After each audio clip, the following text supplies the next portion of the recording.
Tudo bem, pessoal do SED 3, tudo bem? É um prazer entrar em contato com vocês.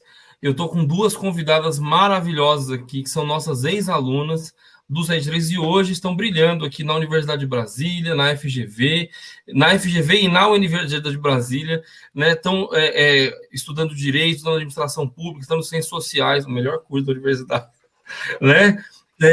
Gente, então assim, eu quero apresentar a vocês, apresentar para quem não conhece, mas acho que vocês já conhecem, né?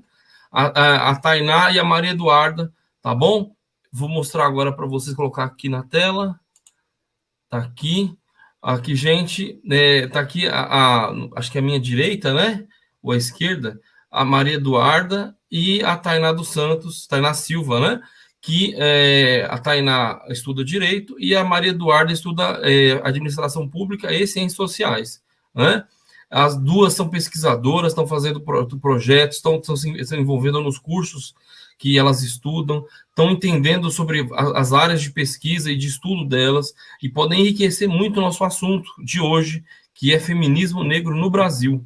Nós já temos 5 pessoas aqui, né? Essa palestra está sendo gravada, e eu peço a vocês que estão acompanhando, deem o seu oi aí no chat que a gente vai ver. Se tiver sua pergunta, no final a gente vai responder com todo carinho, tá bom?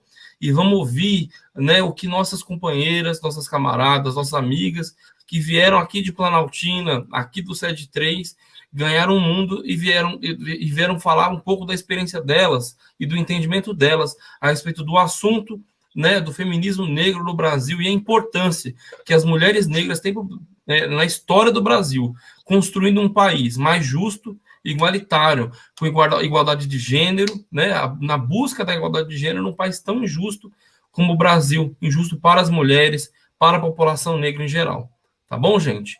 Eu espero que vocês aproveitem muito, muito a tarde de hoje, porque essas meninas aqui ralaram demais, não só nessa última semana preparando o conteúdo de hoje, mas durante a vida delas todinhas para chegar onde chegaram, para chegar na administração pública, para chegar nas ciências sociais, para chegar no direito, estudando todos os dias, enfrentando uma série de desafios, para chegar aqui até vocês com conteúdo maravilhoso sobre esse assunto tão importante, né? A igualdade de gênero, o feminismo negro no Brasil, a realidade da mulher negra, tá bom? Quem tem que falar hoje aqui são essas duas meninas, tá bom? Eu quero parabenizar mais uma vez, né, as convidadas por aceitar esse convite, né? Porque em cima do laço, porque de um assunto tão complexo e com a agenda delas lotadas, porque elas estão estudando em final de semestre, com várias pesquisas fazendo, vários estudos, mas elas vieram até nós para trazer um pouco da experiência dela e do estudo delas a respeito desse assunto, tá bom, gente? Tainá, por favor, né, falem com a gente. Peraí, deixa eu colocar Oi, aqui. oi pessoal, vocês conseguem me ouvir bem? Então, o meu nome é Tainá, como dito pelo Heitor, eu sou estudante de Direito da Universidade de Brasília. Estou muito feliz de estar aqui podendo falar um pouco com vocês acerca desse assunto, que é a área de interesse na minha área de pesquisa. E o Heitor havia pedido para falar um pouquinho, né, sobre essa trajetória.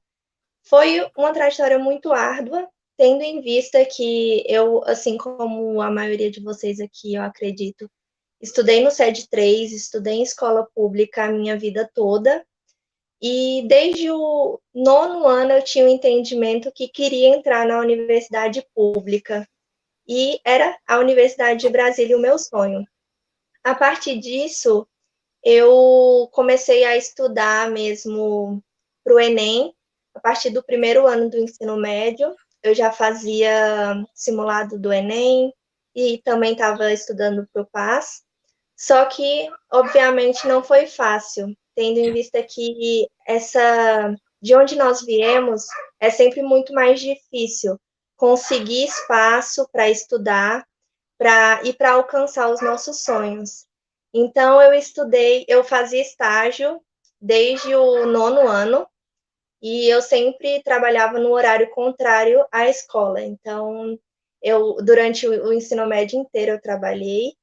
e eu fazia de tudo para conseguir estudar fora do período de aula também, para conseguir alcançar a vaga no curso de Direito, que eu já sabia que seria complicado, porque a nota não era baixa, mas eu sempre tive o entendimento que eu iria conseguir. E com a ajuda dos meus professores, do SED 3, que foram peças assim indispensáveis nessa caminhada, eu consegui chegar.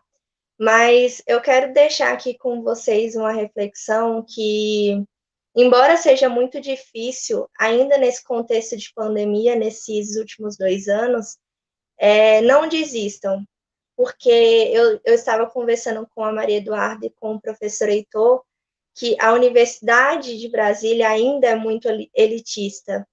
Ainda quem está ocupando, em sua maioria, esse espaço são as pessoas que adviram de escolas particulares e de condições sociais mais prestigiadas. Então, mesmo que vocês pensem que não está, a escola pública não oferece o suficiente, nós temos professores com uma bagagem muito rica e que com certeza oferecem o que nós precisamos, claro, com o nosso estudo individual também. Então, eu fui aprovada no início desse ano pelo acesso Enem na UNB, no curso de Direito, e finalizei o primeiro semestre sexta-feira agora. E eu posso dizer para vocês que é uma experiência incrível estar numa universidade pública e estar no curso que eu sonho, né? Então, eu deixo essa reflexão também para que vocês possam aproveitar as oportunidades que a escola está dando para vocês, que são professores altamente qualificados, cursinhos também, eu sei que há o cursinho de redação, o qual eu participei, e foi um divisor de águas também para minha aprovação, para a nota da redação. E também dizer que o PAS, né, se tiver alunos aqui do segundo ano, primeiro ano, também é muito importante que façam, pois é um dos, dos métodos de entrada na UNB mais, digamos, facilitados, né, porque divide o conteúdo nos 3 anos. E depois de aprovada no Enem, eu tinha ido fazer a prova do PAS também porque eu tinha feito o PAS 1 e o PAS 2, e eu também fui aprovada pelo PAS. Então, assim, acreditem, porque é real.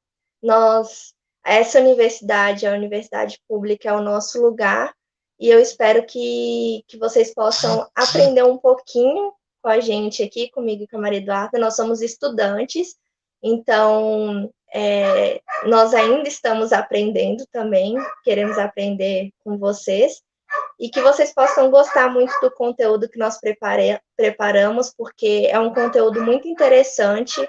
Nós também nos preocupamos em especificar um pouquinho desse assunto na nossa área de pesquisa, a Duda na área da administração pública e ciências sociais, e eu um pouquinho na área do direito, e que vocês possam se compreender tudo, aproveitar, porque é um assunto bem interessante. É isso, muito obrigada. Maria, se você quiser se apresentar. Que eu vou apresentar para você.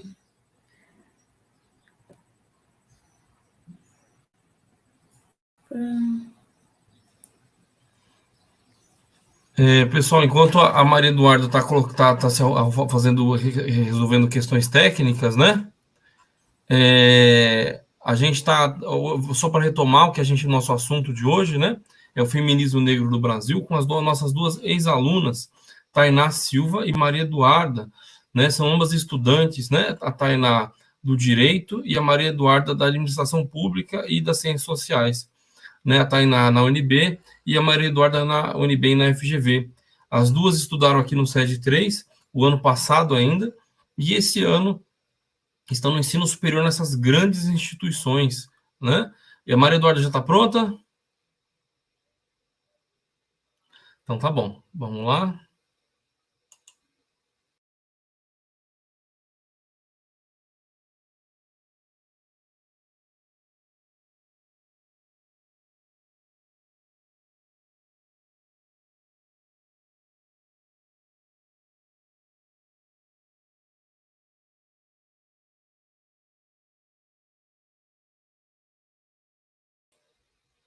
Maria Eduardo, o som.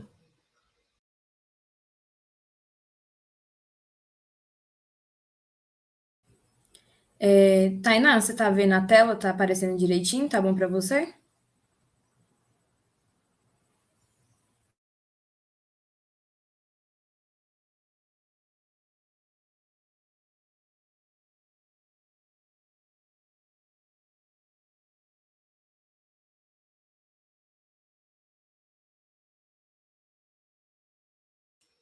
Tá aparecendo, tá tudo certinho.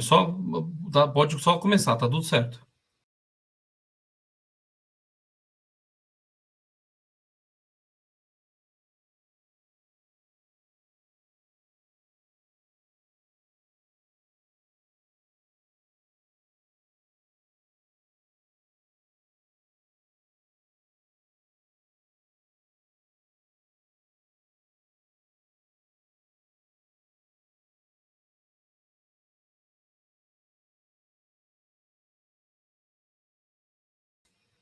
Maria Eduarda, tá tudo ok? Tá conseguindo ouvir?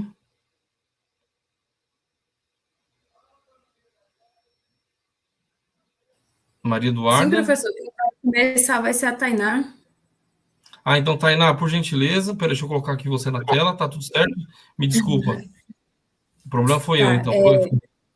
Me perdoe. Tainá, conforme você quiser que eu passe o slide, é só me dar um toque que eu passo para você, tá bom? Ok, pode deixar no slide 2, por favor?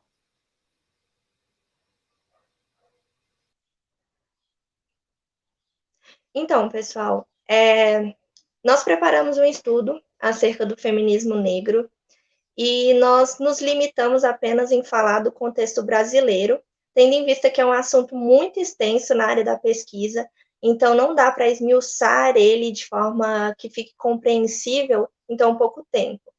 Então, nós vamos analisar nessa palestra de hoje uma análise das principais vertentes, movimentos, lideranças, pensamentos e esse grupo, que é a população feminina negra, pautada no sistema prisional brasileiro, que é a minha área de interesse na pesquisa, e a área da Duda, que é na administração pública. Então, como todo bom estudante de direito, ele sempre começa falando de um artigo da Constituição Federal.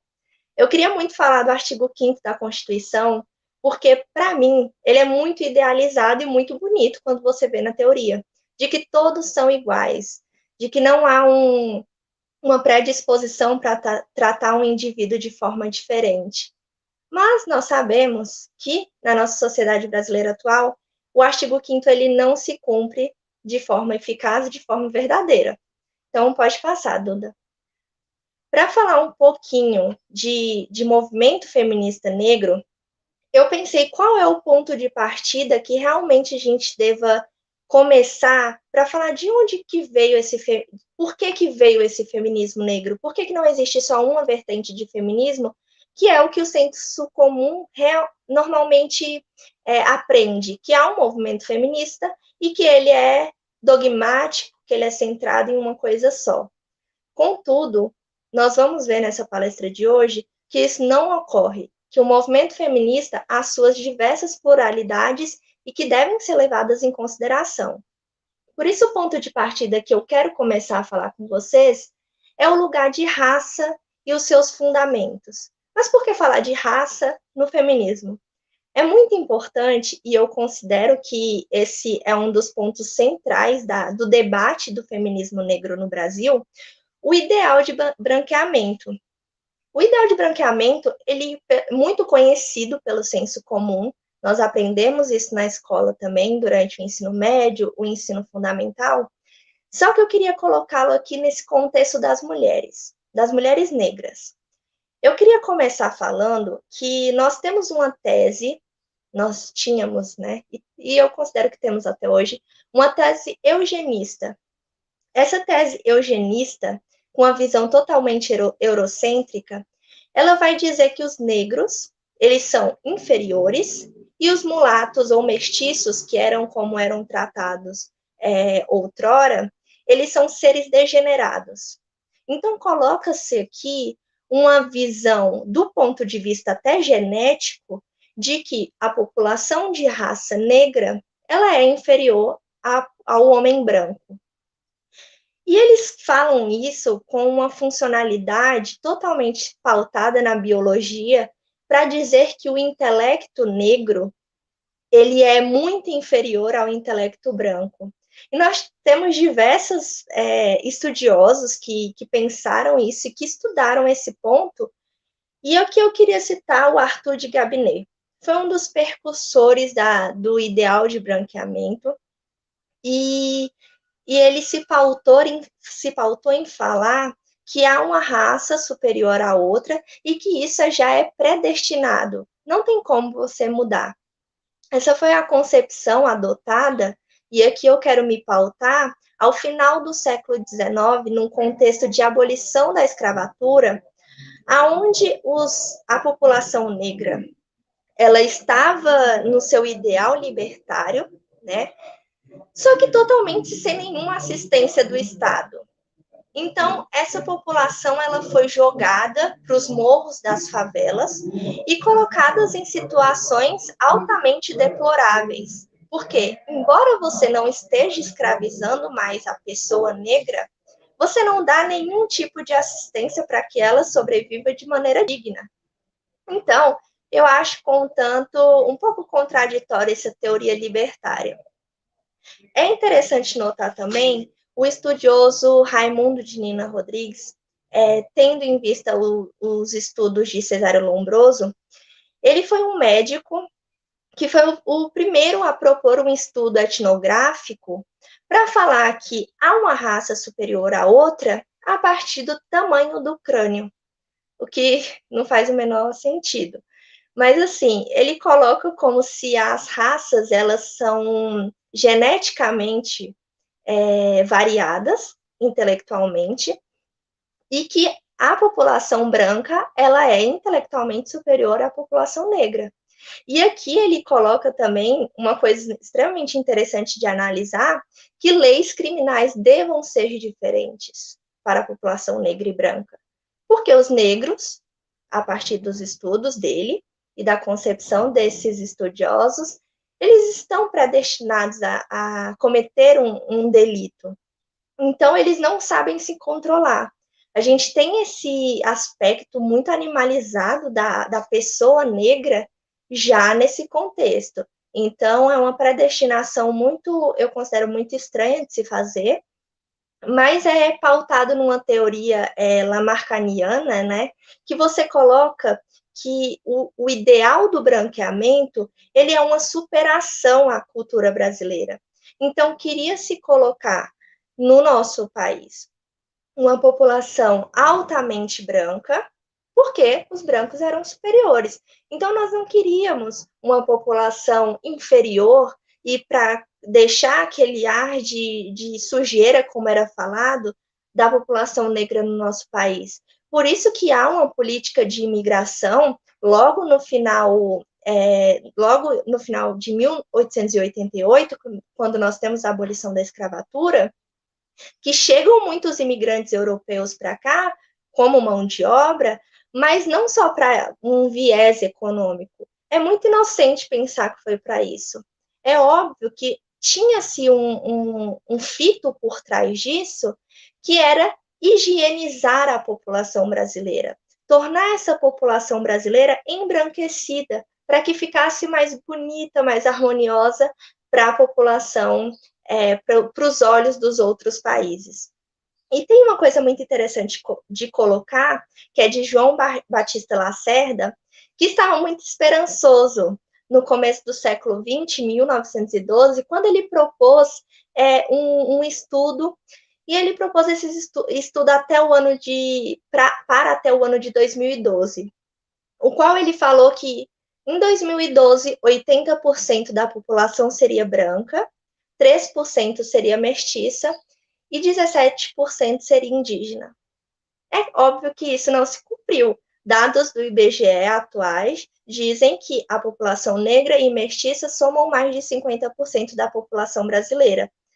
Só que, embora isso não tenha se concretizado, que a população brasileira tenha se consolidado em um contexto branco, ideais de mecanismos psicológicos ainda estão enraizados na nossa sociedade. Isso eu gosto muito de colocar acerca dos padrões estéticos atuais. Nós temos um padrão midiático colocado como o branco, a beleza branca ela é mais harmoniosa, ela é mais bonita de se ver. Isso a partir de padrões estéticos. E outra coisa que eu gosto muito de colocar, que são os filtros das redes sociais, sobretudo do Instagram. O filtro do Instagram, a maioria deles, ele coloca um tipo de luz e brilho em você e te deixa mais branca, para dizer que você está mais bonita. Então, há todo esse contexto do ideal do embranquecimento lá do século XIX que perpetua na mente atual do povo. Então, é interessante que a gente coloque isso para a gente entender qual a importância do movimento feminista negro para quebrar com esses paradigmas que ainda hoje são perpetuantes na nossa sociedade. E logo após isso, não dá para falar de branqueamento da sociedade brasileira sem falar do elogio à mestiçagem. E como o tempo é reduzido, eu vou falar bem breve da mestiçagem. Quando eu falo sobre isso, eu gosto sempre de pontuar Gilberto Freire com Casa Grande Senzala.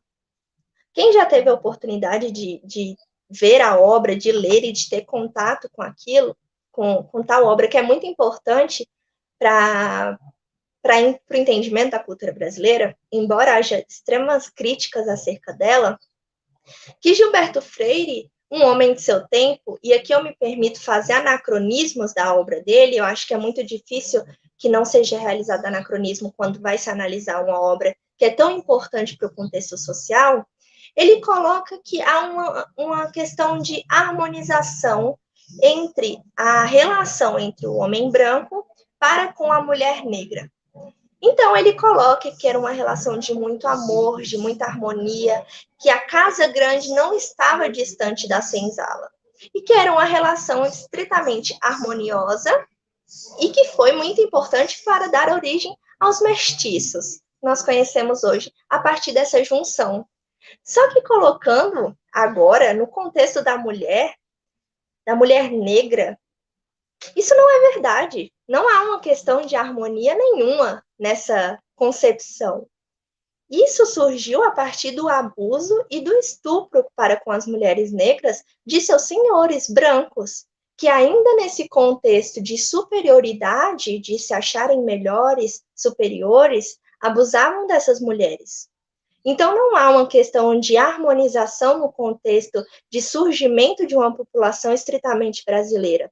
É até muito complicado, e eu acredito que até seja muito errado nós falarmos isso, que foi uma questão harmoniosa, porque não foi. Foi de muita violência, de muito abuso e de uma coisa muito importante, de muito silenciamento da voz negra.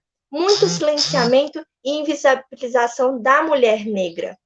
Então, ela, a partir daí, desde antes, ela já era silenciada. E o movimento feminista negro, ele vem para isso, para causar muita tensão e para quebrar esses paradigmas outrora colocados. Pode passar, Duda.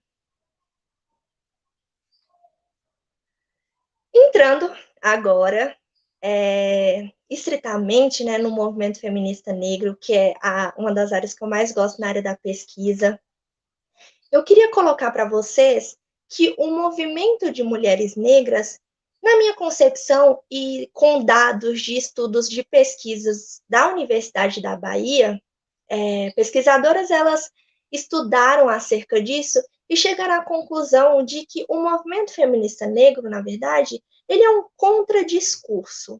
E isso porque ele vai surgir a partir de demandas ausentes das reivindicações propostas pelo feminismo dominante. Esse feminismo dominante, também chamado de feminismo tradicional, é o feminismo branco, que, embora lute por muita igualdade, isso não é possível questionar, causa uma falsa sensação de igualdade dentro do seu próprio movimento. Isso porque ele não vai contemplar a existência das vivências das mulheres negras neste contexto, haja vista que há uma questão de muitos privilégios dentro do feminismo. Então, aqui esquecendo a luta de igualdade das mulheres para com os homens e colocando só nessa luta de igualdade entre as mulheres, há muita desigualdade dentro desse campo. Há muita desigualdade dentro do próprio feminismo. Por quê? Esse movimento feminista tradicional, ele surgiu de uma visão muito eurocêntrica. Eu digo isso porque nós já temos esse começo de levante feminista desde a Revolução Francesa, no contexto iluminista, no qual as mulheres estavam lutando por direitos e igualdade de direitos. Só que isso abrangia mulheres da classe média e branca, da burguesia, vamos dizer assim. Não experimentava as vivências de uma mulher em seu período histórico, que é a mulher negra, e toda a questão social que há envolta na nossa sociedade. Por isso, esse movimento feminista negro, ele vai vir para problematizar tudo que a gente conhece. E eu tinha dito o silenciamento, que é muito importante, porque as práticas de silenciamento e invisibilização da mulher negra, ele vai estar muito em voga nesse movimento, porque as mulheres negras, elas são impostas em muitas vertentes, e a prova de sua capacidade autônoma de ser um sujeito ativo, tanto no âmbito público quanto no âmbito privado do direito. Então, a mulher negra, ela é, enquanto chave e peça essencial para que possamos entender esse embate político e essas forças dominantes pautadas dentro do feminismo tradicional. E também são muito importantes na produção de conhecimento histórico e social da mulher negra, né?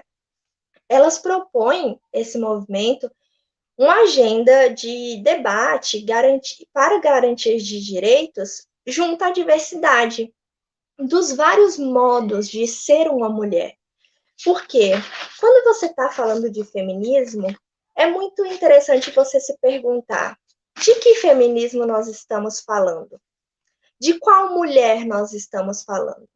Porque ela pode ser uma mulher negra, mas que tipo de mulher negra? O movimento feminista negro, ele vai vir para não responder, mas trazer questionamento acerca disso, de que não há só uma mulher negra, não há só uma mulher. Há uma pluralidade, diversidade de mulheres e de pensamentos neste campo que devem ser levados em consideração. Então, aqui a gente tem o surgimento de coletivos de mulheres negras a partir da perspectiva de identidade e de representação nas demandas que são mais específicas e necessárias dentro das vivências dessas mulheres.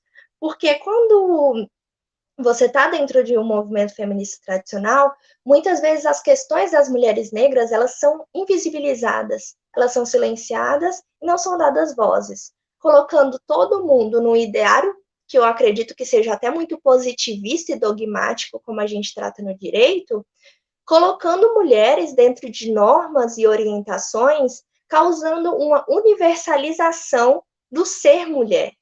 Então, esse movimento, esse levante de mulheres negras é extremamente importante para que isso seja quebrado, para dizer, não há uma universalização de mulheres, não há um tipo universal de mulher. Há uma pluralidade de mulheres que estão lutando por direitos a partir de suas vivências individuais e sociais. Então, pode passar, Duda. O movimento feminista negro, ele ganha muita força aqui no Brasil a partir do ano 1970. E se vocês lembrarem bem, em 1970 nós estamos ainda em ditadura militar. Então, olha a importância dessas mulheres lutando, se juntando para dar voz às outras milhares de mulheres que estão ali sendo invisibilizadas pelo regime militar, que foi um acontecimento horrível para a nossa história, extremamente desumano, e que teve em voga esse levante de mulheres negras se colocando se colocando à frente de tudo, de todos os impasses, ainda em frente ao impasse do movimento feminista tradicional, que foi contra o movimento de levante de mulheres negras, por acharem que elas estavam traindo o movimento, né? Mas não há traição, porque quando você está em um movimento que não fala sobre você, é muito difícil você continuar, porque você não sente pertencimento com aquele local. Então, em 1970, nós vamos ter aí esse levante das mulheres lá no Rio de Janeiro, na cidade de Valença, e abrangeu cerca de 400 mulheres de mais de 19 estados diferentes. Então, assim, foi um levante muito bonito e muito importante para o início do movimento negro no Brasil. Ainda assim, segundo diversas autoras militantes desse movimento negro feminista, a gente pode perceber que elas falam muito sobre o quão satisfeitas as mulheres se sentiram a partir desses iniciais movimentos, porque conseguiram reunir diversas mulheres de diversos estados, de diversas culturas, mas que tinham algo em comum, que tinham a negritude em comum, que tinham a invisibilização em comum e tinham o silenciamento também, com certeza, em comum. Então, elas quebraram nesses movimentos iniciais, o que é muito bonito de se ver, barreiras geográficas também. Porque esse movimento, eu diria que foi quase como nacional, porque reuniu muita gente. Então, tentando fazer com que as mulheres negras elas tivessem mais participação na política, mais participação na comunidade de base, mais participação nos sindicatos, mais participação em todos os movimentos que as envolviam também. Em movimentos sociais envolvem todas as pessoas. Então, esse movimento foi muito importante para que elas conseguissem conquistar um pouco de voz nisso.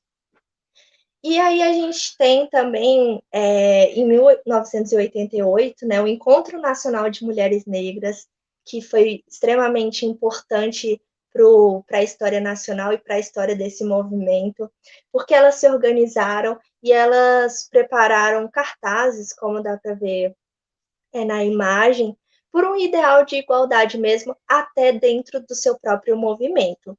Então, eu diria que o movimento feminista negro, ele é um movimento muito particular, é um movimento muito singular, é um movimento que eu acredito que seja muito difícil colocá-lo em padrões assim de encaixes, porque ele fala de movimentos sociais, ele fala de movimento feminista, ele fala das mulheres, ele fala da negritude, ele fala de escravidão, e ele fala de participação e de visibilização dessa mulher no espaço social e no espaço a qual ela quiser, que não haja empecilhos para que ela possa participar.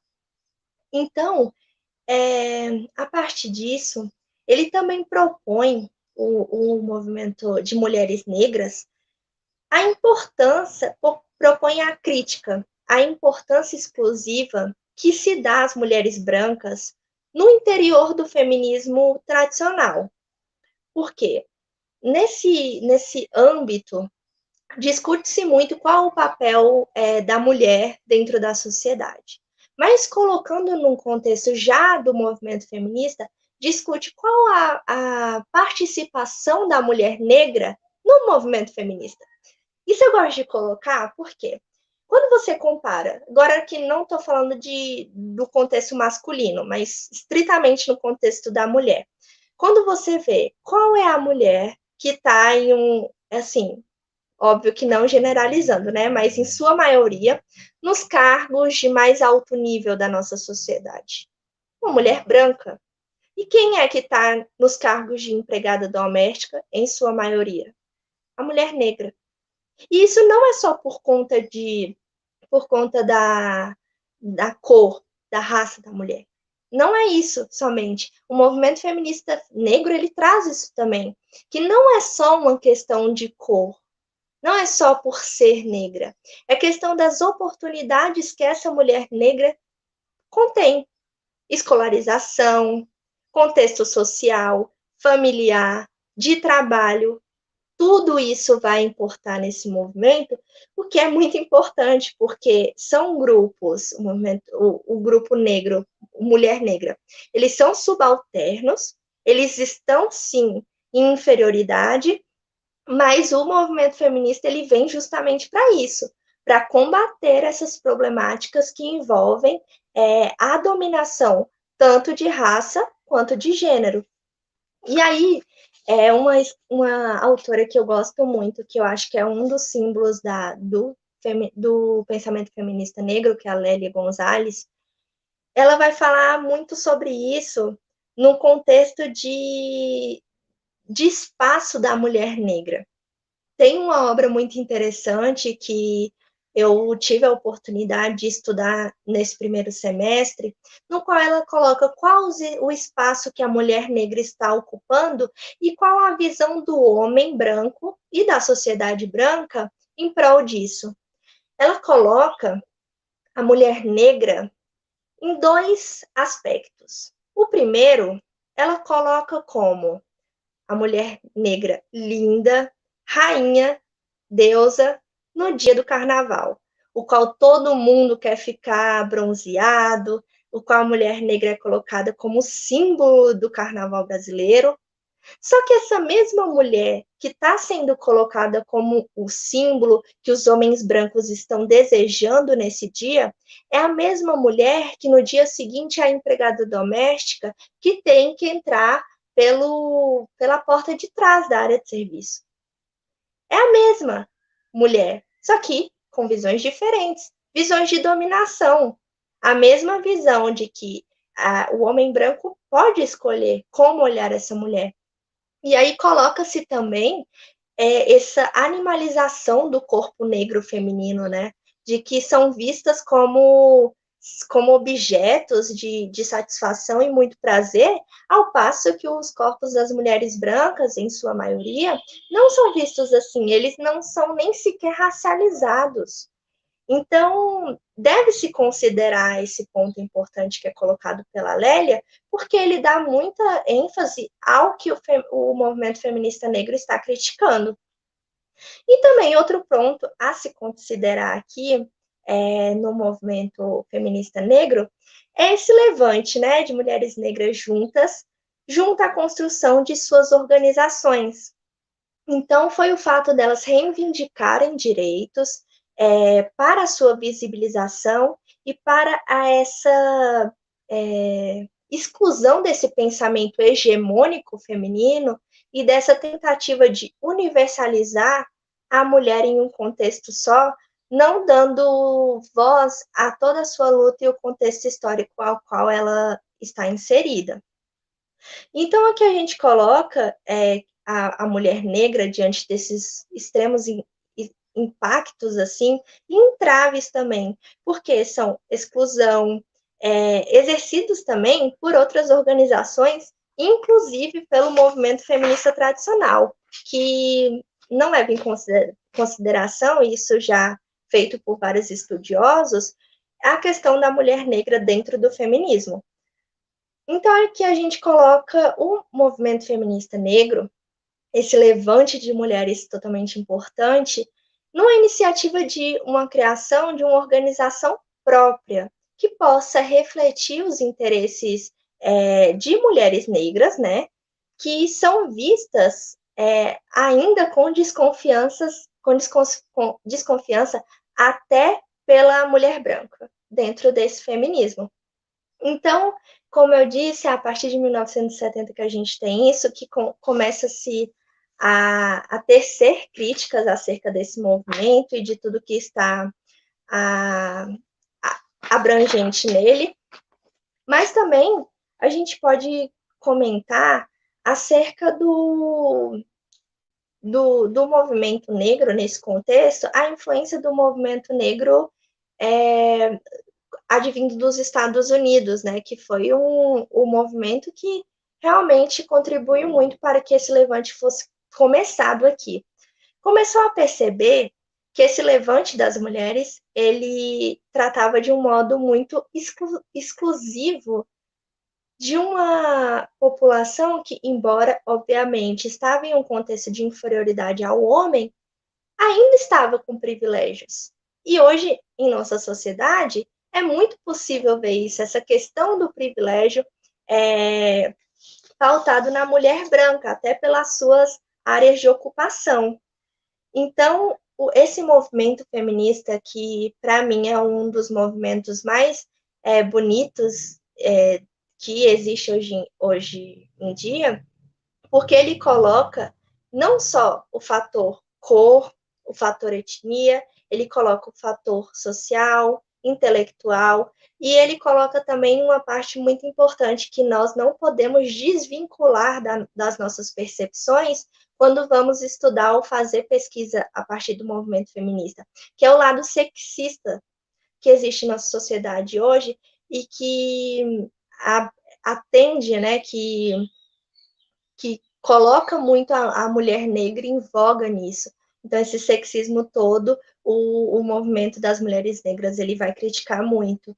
Então, ele está criticando o movimento feminista tradicional, que veio desse classicismo europeu, porque o movimento feminista negro vai dizer que nós temos um feminismo, mas ele é construído em uma sociedade multirracial e uma sociedade pluricultural.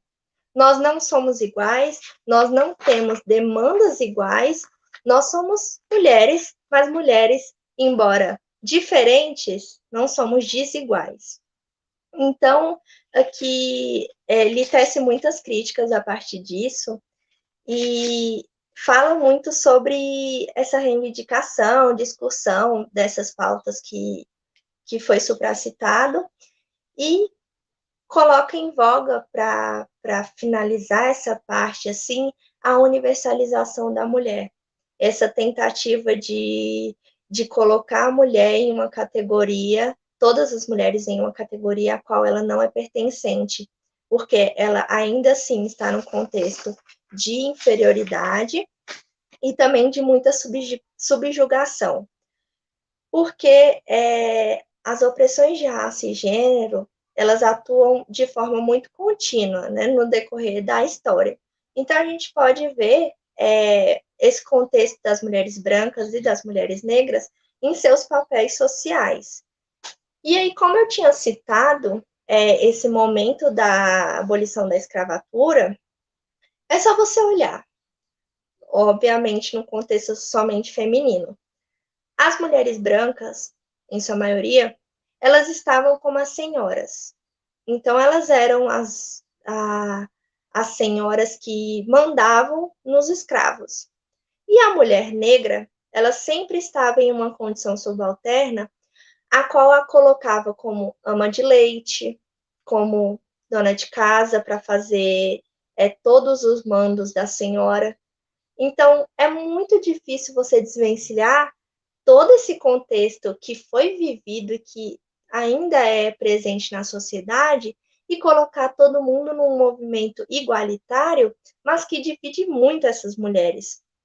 Então, essa é a principal discussão, assim, do movimento feminista negro e que abre espaço para muito pensamento, né, da importância desse movimento,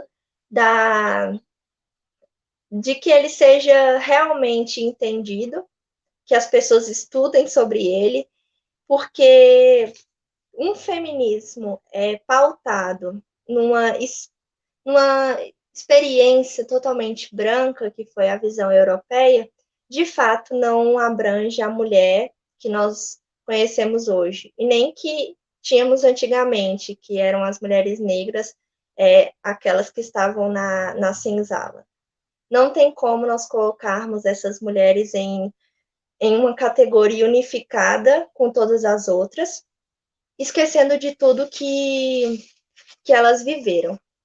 E aqui tem uma coisa muito interessante que aconteceu em 2015, então muito recente, que foi as marchas das mulheres negras contra o racismo, a violência e pelo bem viver. Foi muito interessante, eu não sei se algum de vocês lembram, mas foi aqui em Brasília mesmo, reuniu muita gente, e teve uma coisa muito interessante. Elas queriam dar visibilidade a diversas pautas, né, como o genocídio da população negra, os jovens negros da periferia no contexto prisional, no contexto policial também de violência, mas elas entregaram uma carta, que foi Carta das Mulheres Negras, o nome, para a ex-presidenta Dilma.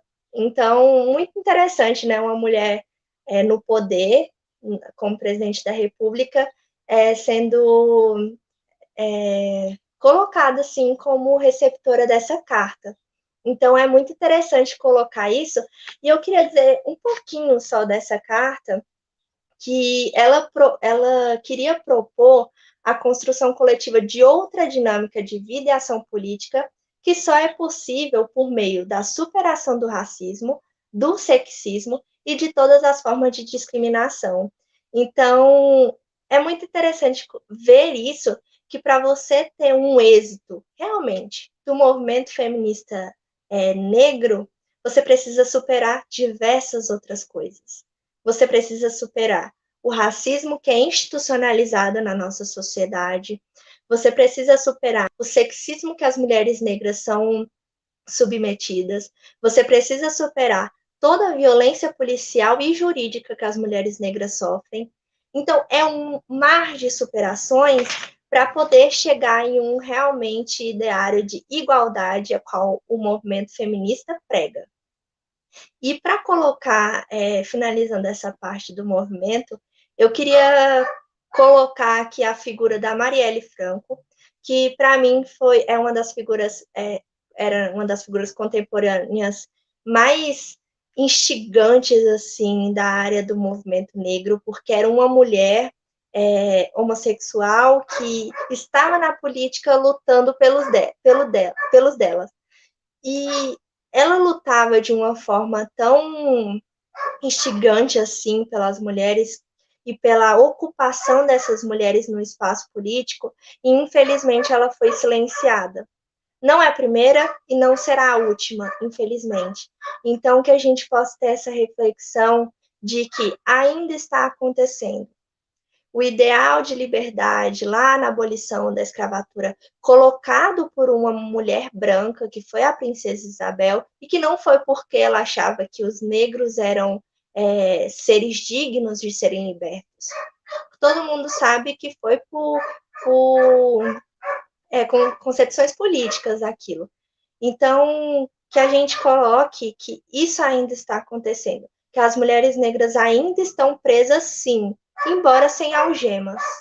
Essas que não estão no sistema prisional brasileiro, elas ainda não são libertas. Por isso que essa importância do movimento feminista negro de ser conhecido e de ser colocado em pauta pela nossa sociedade, colocado em pauta pelos nossos governantes, colocado em pauta pelos poderes de nosso país, porque isso é um assunto que deve ser tratado cada vez mais, porque a mulher negra, ela é mais assassinada, ela é mais vítima de feminicídio, ela é a que está em uma relação mais de desemprego, ela é a que mais é abusada, ela está sofrendo com tudo isso.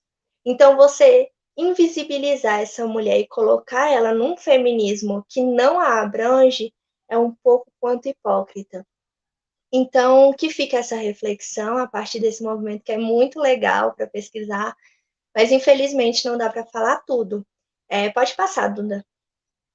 Eu queria colocar agora 3 figuras que são minhas queridinhas na área da pesquisa também, que são extremamente importantes para o movimento feminista negro, e que essa primeira, que é a Dandara dos Palmares, não é muito falada atualmente, nunca foi muito falada, e eu queria lembrar dela aqui com vocês, que muitas pessoas, até quando eu fui pesquisar sobre ela, eu colocava Dandara dos Palmares e a primeira coisa que aparecia na sua história foi esposa do Zumbi dos Palmares. é sempre colocada, foi esposa de alguém, é mulher de alguém.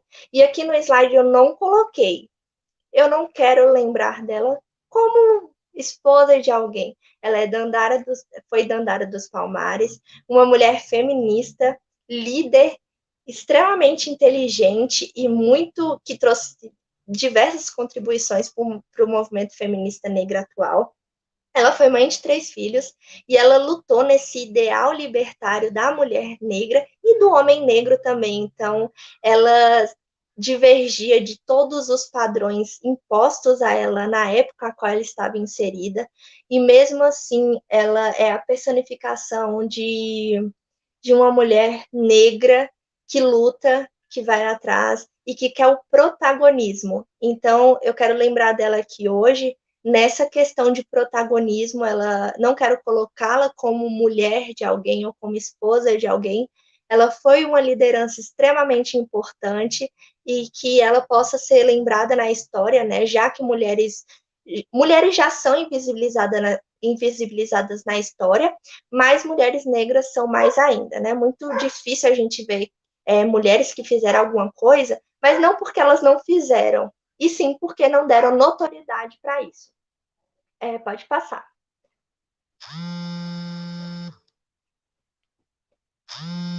Só um minuto, pessoal.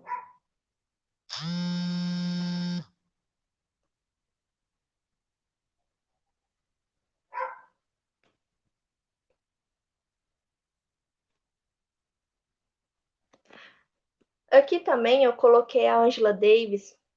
Ela é uma personificação muito importante para o movimento feminista negro e ela contribuiu demais. Só que quem já teve a oportunidade de ter contato com as obras dela sabe o quanta crítica ela traz ao que nós já falamos, que é esse movimento feminista tradicional que exclui as mulheres negras de suas vertentes. Então, ela critica muito isso, esse movimento sufragista, né, na pauta da população, da mulher negra, e com certeza também foi muito importante, é muito importante para a área da pesquisa hoje. Pode passar. Lélia Gonzalez, eu acho que é uma das pessoas mais incríveis assim de se falar. Ela tem obras extremamente interessantes. Ela foi a percussora do pensamento que eu havia falado acerca do papel da mulher, né, de qual espaço ela está ocupando acerca do carnaval. E ela denunciou o racismo e o sexismo assim de uma forma muito interessante, porque ela coloca as problemáticas em voga de uma maneira que causa muita tensão para quem está ouvindo. Então, ela realmente critica isso e coloca a população feminina negra como protagonistas de suas histórias no ideal de liberdade e de igualdade também. Pode passar, Duda. Agora chegou o meu interesse da área da pesquisa, que é o encarceramento feminino, e eu queria analisar, e eu digo que é um desafio fazer isso hoje, analisar o encarceramento feminino, já que eu estou no âmbito do direito, numa perspectiva de raça e classe. No início, eu fiquei pensando o que falar, né? Porque, assim, conhecemos já muita coisa de senso comum acerca da população carcerária. Mas eu vejo que a população feminina carcerária é muito mais invisibilizada. A gente tem um contexto, obviamente, de homens que cometem mais crimes, mas a mulher não é colocada normalmente nessas pesquisas, nesses estudos, não é falado muito nos noticiários. Então, eu queria tentar, da forma que eu consegui aqui, dar um pouco de voz a essas mulheres negras que estão enfrentando o sistema prisional brasileiro atualmente. Nós sabemos que há um perfil, como está escrito no slide, um perfil de mulheres aprisionadas. E aqui eu não estou falando que não existe outro tipo de mulher aprisionada, mulheres brancas. Obviamente existe. Mas quando nós vamos olhar o número, e isso tem no próximo slide, quando nós formos analisar, há um perfil muito específico de mulheres presas no Brasil hoje. Então, analisar esse perfil das mulheres encarceradas no Brasil e tentar compreender mesmo de que forma as questões sociais, as questões raciais conseguem interferir nesse processo de aprisionamento das mulheres no nosso país atualmente. Aqui eu coloquei que o perfil das mulheres aprisionadas é uma mulher negra, jovem, com baixa escolaridade e normalmente mãe solteira. Esse é o perfil das mulheres que nós temos encarceradas atualmente. É importante colocar que a maioria dessas mulheres estão encarceradas por crimes de baixa periculosidade, então elas poderiam sim estar cumprindo prisão com outra alternativa, a não ser sem ser o regime fechado, tendo em vista que essas mulheres normalmente têm filhos pequenos e as penitenciárias não oferecem um local adequado para colocar essas crianças junto às suas mães, então poderiam sim estarem cumprindo medidas como a prisão domiciliar, mas como eu disse, são mulheres que não possuem recursos, estão à mercê da Defensoria Pública e normalmente cumprem as suas penas em regime fechado, ainda que possam pedir outra medida alternativa. Para começar a analisar esse encarceramento feminino, mais nessa perspectiva de raça, é importante que a gente analise o racismo institucionalizado e a criminalização da pobreza. Isso porque eles são fatores, a gente pode dizer, né? Mas é uma indagação. Eles são fatores determinantes para o encarceramento em massa da mulher negra? Então, o racismo, que está em todo o nosso país, e essa criminalização da pobreza, elas são fatores para determinar esse alto número de mulheres presas e esse crescimento desde o ano 2000 a 2016, que, segundo dados do Infopem, cresceram 656% o encarceramento de mulheres. Então, deve-se analisar o porquê e o perfil disso, né? Então, as mulheres negras e pobres, elas são encarceradas em proporção altamente maior do que as mulheres brancas, devido a esses fatores e também essa punição seletiva, a qual eu coloquei aqui também, que determina o perfil da pessoa privada de liberdade no Brasil hoje. Porque se temos um número demasiado maior da população negra presa, com certeza não é porque elas são predeterminadas a cometer um crime. Não faz o menor sentido. Então, a gente tem esse perfil, e aqui eu peguei para fazer esse estudo, né, a maioria dos dados do Infopem, para determinar o porquê que essas mulheres estão sendo presas e por que é um perfil disso, né? É interessante analisar a partir disso. Só que para começar esse estudo, nós precisamos analisar todo o tratamento dado ao negro no Brasil. Então, a gente tem uma herança escravocrata, desde o início, desde quando começaram esses aspectos da escravatura, né, de que os negros tinham um tratamento demasiado inferior e as mulheres mais ainda, né, eram vistas como objetos de prazer. Então, essa discussão, colocando a perspectiva de raça e classe no campo criminal, ela vai permitir, a priori, né, que se possa compreender a concepção do racismo científico e essa idealização do negro enquanto um sujeito natural transgressor. Aqui eu coloquei. Aqui, como essa mulher é vista, eu coloquei esse artigo do Michel Miss, que é muito interessante porque ele fala de sujeição criminal.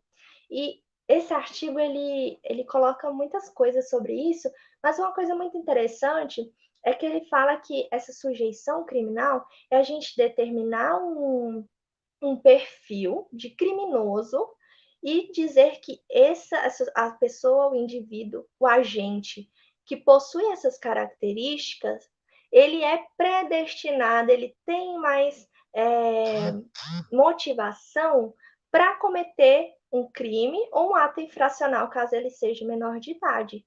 Então, há essa concepção, e isso, o racismo institucionalizado na nossa sociedade, quando nós vemos uma pessoa negra de noite, a gente tende as pessoas tendem a sentir medo, né?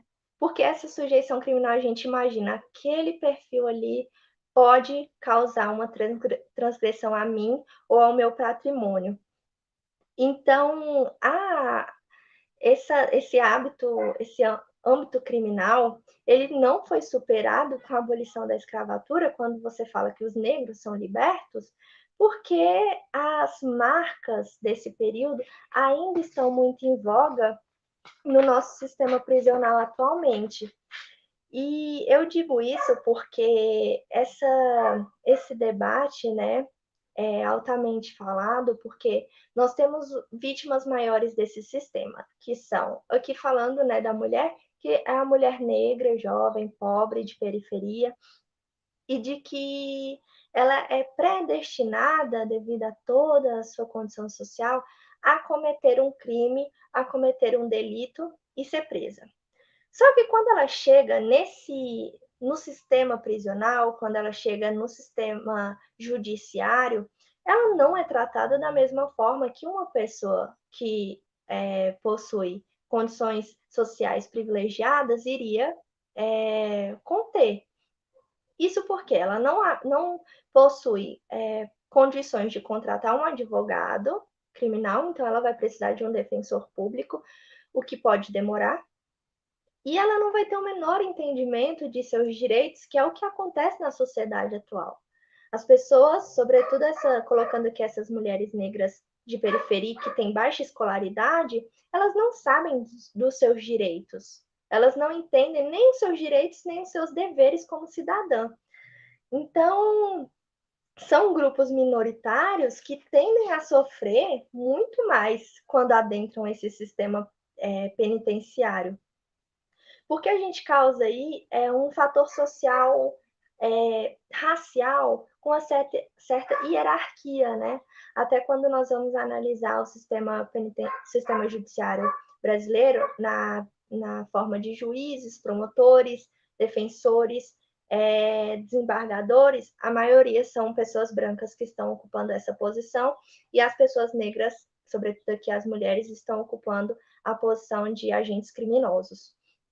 Então, aqui a gente tem essa acentuação, né, de tudo que ocorre no sistema penitenciário brasileiro, dando a entender que essas mulheres elas são predestinadas a cumprir, a fazer, a cometer tal crime. E essa discussão acerca mais, sobretudo, desse perfil das mulheres, ela demonstra uma similaridade muito interessante com o perfil das mulheres que constituíam as fazendas a qual eram escravocratas. Então, é o mesmo perfil. E aí, cabe a nós realizar uma reflexão. Por que é o mesmo, né? Não faz o menor sentido a mesma coisa acontecendo de novo, mesmo com tantas legislações que proíbem que isso aconteça, mas ainda elas estão inseridas nesse contexto de muita fragilidade, né? De tudo, principalmente, eu diria, de assistência, porque não assistência de forma eficaz do Estado, então elas vivem nessa situação de vulnerabilidade que decorre da pobreza, da exclusão social, da ausência de renda, e de tudo que dariam uma vida digna para elas.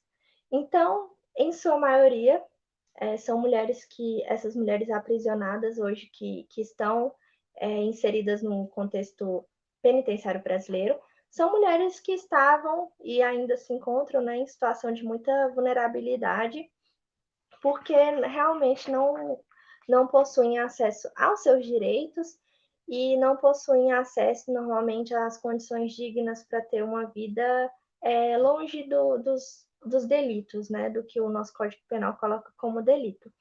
Então, a gente tem com isso também essa concepção de que esse sistema prisional ele vai abranger muitos aspectos, que nos permite visualizar sobre a origem dessas mulheres, a história de vida, as situações de vulnerabilidade a qual elas estão inseridas também.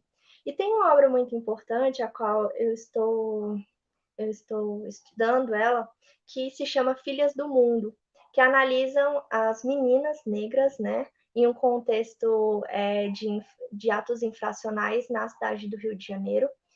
E essas meninas, é interessante notar que normalmente elas possuem um mesmo perfil. São meninas, e aqui eu coloco meninas de 13 a 18 anos, 17 anos, que cometem atos infracionais e que estão inseridas no mesmo contexto social. Normalmente essas meninas elas vivem em áreas de risco, normalmente em favelas, que não possuem acesso à educação de qualidade e às vezes não possuem acesso à educação.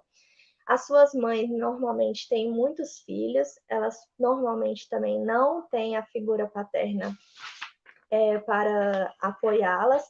Então, elas acabam entrando normalmente com seus parceiros namorados, né, como cúmplices em crimes, normalmente de tráfico de drogas.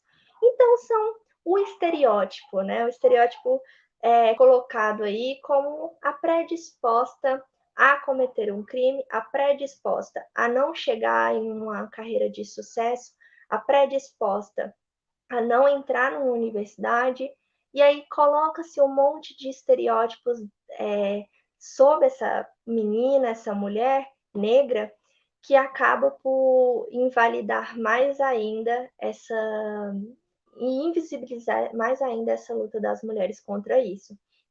E aqui a gente coloca que a criminalização da pobreza, né, no perfil dessas mulheres, porque pode passar, Duda. Sobre esses dados que nós conseguimos ver agora, eu acho que está um pouco pequeno, mas dá para ver. Aqui a gente tem uma visão, nesse primeiro quadro, da raça cor e etnia das mulheres privadas de liberdade no ano de 2014. Isso é interessante analisar porque 68% da população carcerária em 2014, segundo dados do Infopem, são de mulheres negras. Então, 31% somente, a metade aí quase, né, são mulheres brancas.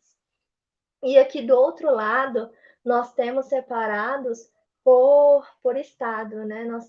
Vamos analisar aqui o Distrito Federal, 18% da população carcerária é branca e 81% da população carcerária feminina é negra.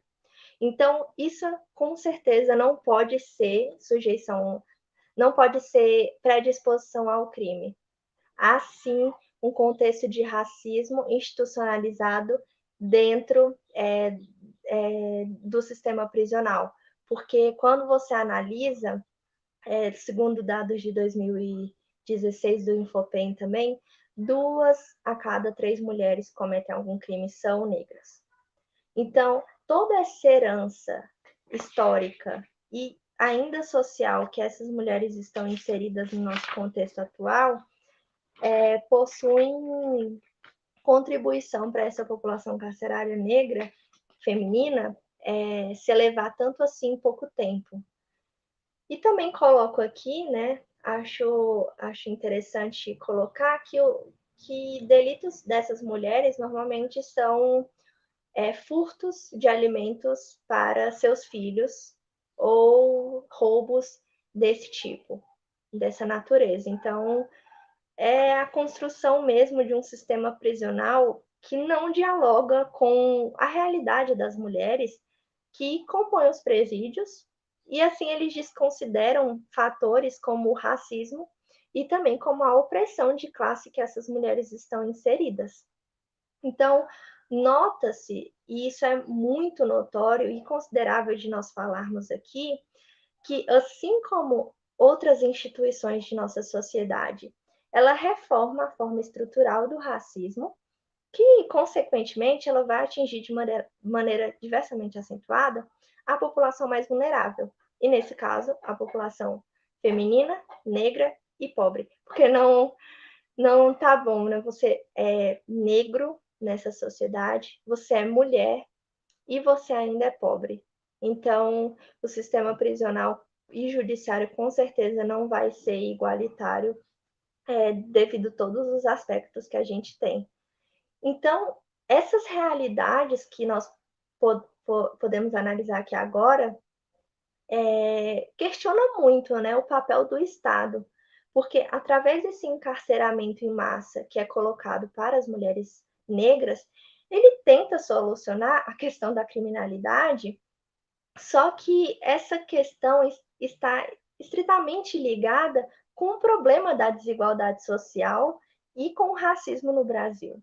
Então, como que coloca o encarceramento em massa como resolução da criminalidade se você não resolve o problema que está gerando essa criminalidade? E aqui eu coloco a desigualdade de gênero, a social e o racismo, que estão intrinsecamente ligadas a esse aumento elevado assim de mulheres nesse sentido. Então, sendo assim, aprisionar essa população mais vulnerável, ou seja, aprisionar a mulher negra, pobre, é uma tentativa, sob a minha concepção agora, muito higienista. Da mesma forma que ocorreu em 1888, quando os negros foram mandados para os morros das favelas sem qualquer direcionamento do Estado, essas mulheres são mandadas para a prisão como uma forma de higienizar a sociedade dessas mulheres, porque reforça a tentativa de controle social de grupos marginalizados. Então, você coloca essas mulheres dentro de um sistema prisional e não lhes garante o seu tratamento que deveria existir, né? O tratamento com os direitos humanos, e você apenas a deixa lá. Não trabalha, não oferece condições dignas de vivência e fica por isso mesmo. Então, é a mesma coisa hoje, você jogar todo mundo no presídio, encarcerar em massa a sociedade mais vulnerável, é a mesma coisa que você jogar os escravos, os ex-escravos, né, que agora libertos, nos morros das favelas para viverem como puderem. E, obviamente, eles iriam viver da criminalidade, porque ou voltar a ser escravos, porque eram as únicas duas soluções que eles haviam. Então, aqui eu queria deixar que cabe muito pensar sobre isso, porque cabe ressaltar que o sistema prisional brasileiro feminino hoje, ele requer medidas que compreendam as particularidades e subjetividade das mulheres presas. Não é um presídio que deva ser igual, assim como se todas as mulheres fossem iguais. Há particularidades, eu digo que até fisiológicas, que deve haver um espaço para comportar essas condições, né, das mulheres. Então, por conseguinte, é indispensável que a discussão de gênero e de raça esteja como pauta central no que tange à problemática do encarceramento em massa. E isso que seja conjuntamente ligado, né, com a discussão da raça, que também está sendo muito negligenciada nesse campo, porque esse perfil de mulheres presas com um perfil totalmente igual, tanto em prisões, né, de pessoas adultas, quanto em casas de fundação, é o mesmo perfil de mulheres. Então, deve-se trabalhar isso. Por isso que é muito imperdoável até você naturalizar o fato de que o sistema prisional é majoritariamente constituído de, agora falando do feminino, constituído de mulheres negras. A gente não deve naturalizar isso, porque realmente não é normal. Deve-se atentar, né, para esse problema que é muito atual, está em voga em nossa sociedade, e questionar esse status quo também. Porque devemos ter o propósito, e esse também é das vertentes do movimento feminista negro, é o propósito de romper com essa lógica hegemônica da sociedade que, de maneira excludente, demasiado excludente, banaliza as demandas procedentes do cárcere brasileiro. Então, eu queria deixar essa contribuição aqui com vocês e que sirva de muita reflexão, que vocês possam pesquisar acerca disso e dizer que o movimento feminista negro ele luta muito também pelas mulheres privadas de liberdade, que não devem ser esquecidas, e que espero que vocês tenham gostado e que tenham compreendido tudo o que eu quis dizer. É isso, muito obrigada. E agora eu deixo a participação com a Maria Eduarda, que vai fazer considerações extremamente relevantes e importantes também para a continuidade dessa discussão do movimento negro feminino. Muito obrigada. Oi, gente, boa tarde. Sou Maria Eduarda, né? Como a Tainá bem já apresentou. Eu faço administração pública na FGV, na Escola de Políticas Públicas aqui de Brasília. E agora, no período de novembro, eu passei para a UNB, para Ciências Sociais, pelo PAS. Eu tenho, enfim, né, uma grande história, né, por trás de toda essa luta de ter alcançado esse espaço. Assim como vocês, eu estudava no SED 3 e eu tenho muito a agradecer, principalmente aos professores, porque eu acredito que eles são peças fundamentais. A maneira como eles trabalham, eles dão tudo de si dentro do espaço precário, né, da infraestrutura, do ensino básico hoje em dia no Brasil. Eu sempre vim de uma família muito humilde, assim, então sempre trabalhei, desde que eu tenho 12 anos, e no período do terceiro ano, ali, em especial na pandemia, foi um momento muito difícil para mim. Eu realmente considerei parar de estudar para poder trabalhar, e no meio disso tudo, ali, eu encontrei uma oportunidade, eu recebi mãos amigas que me ajudaram, né, a enxergar o potencial que eu tinha para poder, enfim, continuar, né? Então, eu trabalhava ali, eu trabalhei em muitos lugares, estava trabalhando ali na feira de Planaltina, e já estava numa situação assim que eu não estava conseguindo dar conta das coisas da escola, enfim. E aí, através do professor Heitor, ele me sugeriu para me estudar, enfim, e abriu os meus olhos, né, para uma possibilidade muito mais à frente, porque dentro da nossa classe social a gente vê muito ali como trabalhar e é isso, assim, a gente não enxerga maneiras de, eu vou estudar para poder ser alguém muito mais, enfim. Então, a partir disso, eu passei a estudar, eu saí do serviço, né, que eu estava no momento e passei a estudar para entrar na UNB. No meio dos estudos da UNB, eu conheci a FGV, então fiz o processo seletivo, fiz o vestibular, participei das entrevistas, e nisso eu acabei passando com bolsa integral, e desde março desse ano tenho feito o curso lá, e tem sido uma experiência incrível, e é muito importante a democratização desses espaços.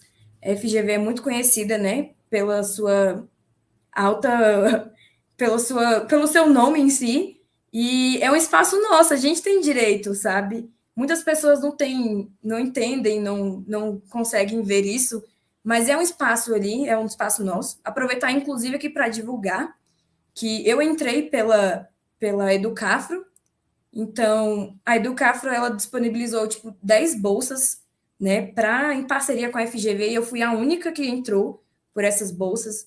Ou seja, então, precisamos muito democratizar esses espaços, assim como a Tainá falou da UNB, né?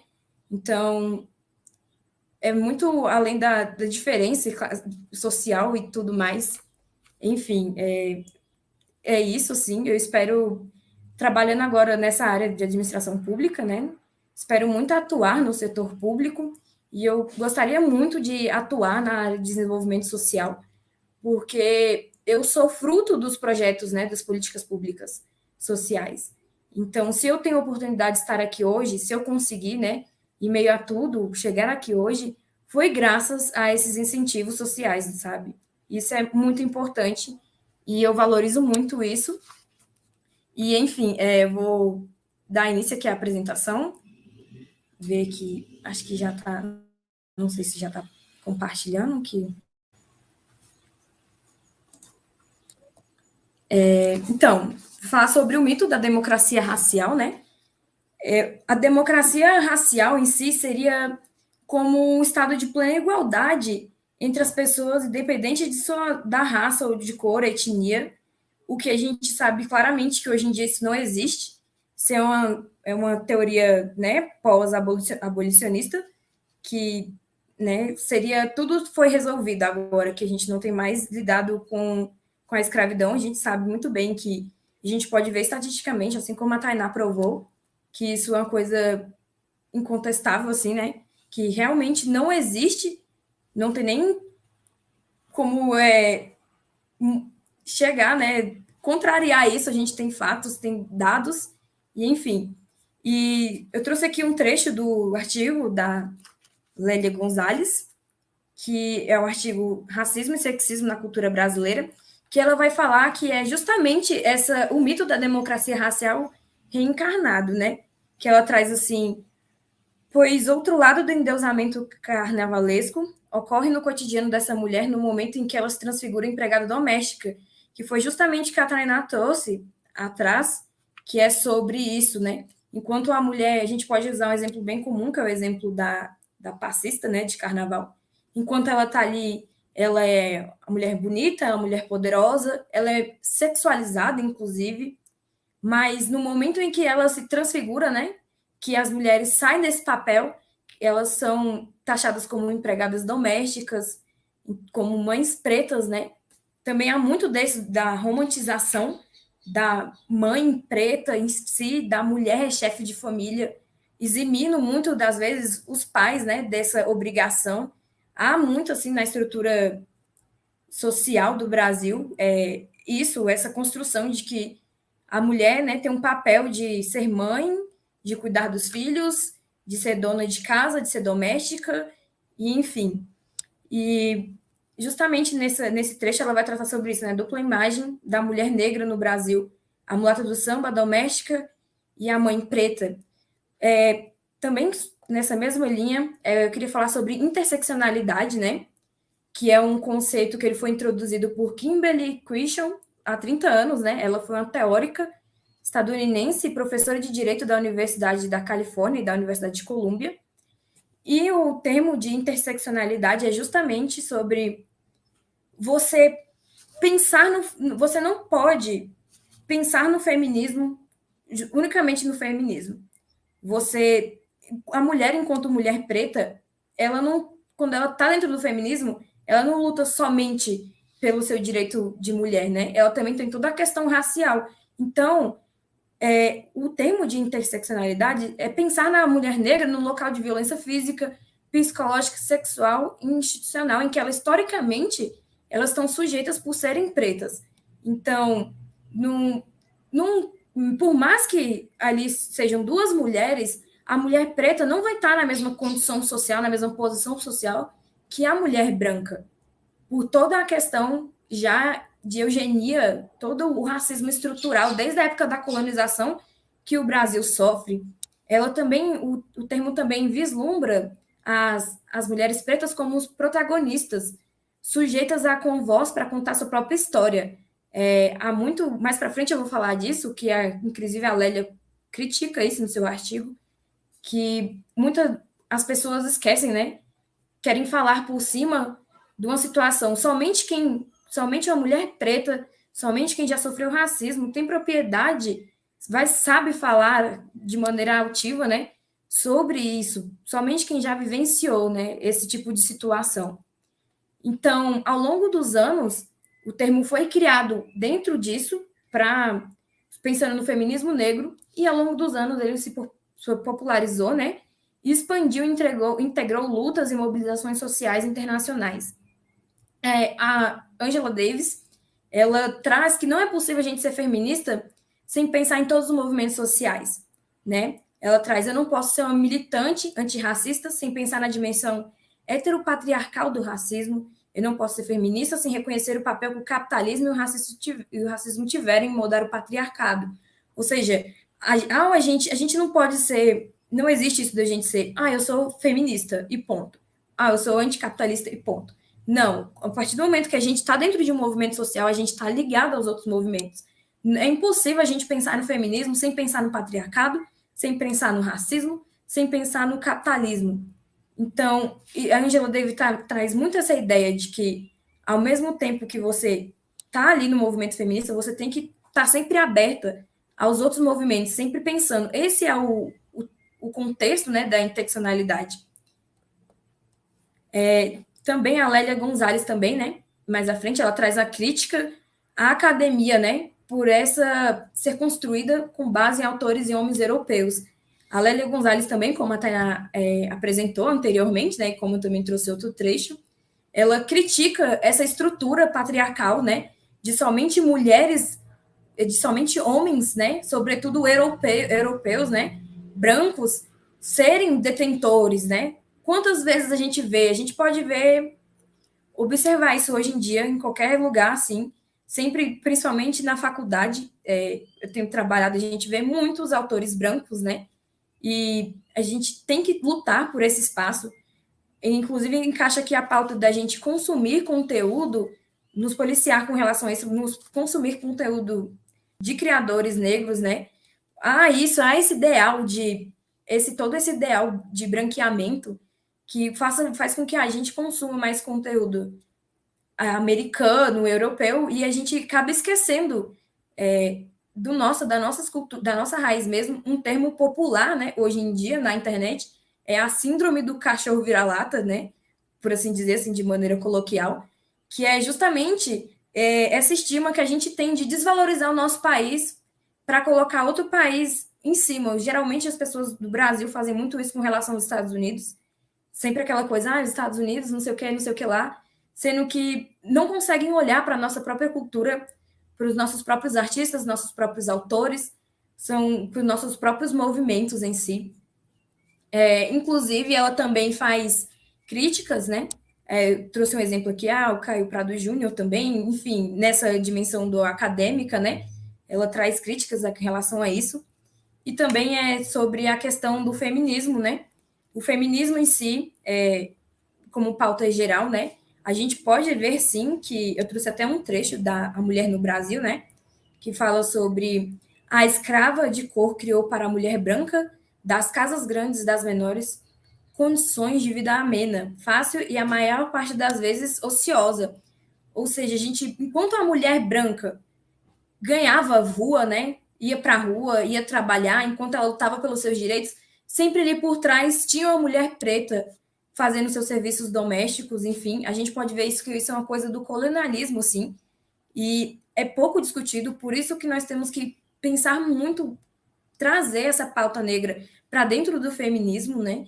Porque não há uma similaridade, não é algo simétrico isso, dadas as condições que as mulheres negras, que a população negra vem sofrendo com o passar desses anos, né? Também gostaria de trazer aqui uma autora, enfim, ela bem visada hoje em dia, que é a Djamila Ribeiro. Ela é nascida em Santos, né, em São Paulo, né? E ela é uma importante voz contemporânea em defesa dos negros das mulheres. Ela é uma filósofa, ativista social. E aí eu gostaria de falar também sobre o lugar de fala, que é um tema que a Djamila traz no seu livro, que hoje em dia ficou muito popular na internet, a questão da cultura do cancelamento, e sobre onde eu posso opinar, onde eu posso deixar de opinar.